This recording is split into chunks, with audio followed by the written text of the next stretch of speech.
শুক্রবার দিন আসরের পরে 21 বার যদি দোয়াটি পড়তে পারেন, কোনো চাওয়াই আল্লাহ তাআলা অপূর্ণ রাখবেন না। হাদিসের মধ্যে আল্লাহ রসুল বলছেন, সূর্যোদয় যত দিন আছে, যে সকালবেলা সূর্যোদয় হয়, শনিবার, রবিবার, সোমবার, প্রত্যেক দিন সূর্যোদয় হয়, কিন্তু সূর্যোদয়ের দিনগুলোর মধ্যে সবচেয়ে সারাদিন হচ্ছে জুমার দিন। আর জুমার দিন আসরের পরে দোয়া কবুল হয়।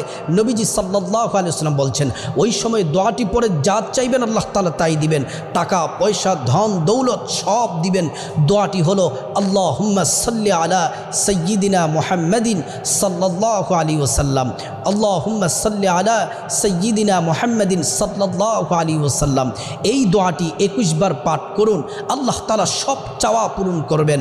মনের আশা, দুঃখ, বেদনা যা কিছু আছে সব কিছু আল্লাহর কাছে বলেন, আল্লাহ তাআলা কবুল করবেন।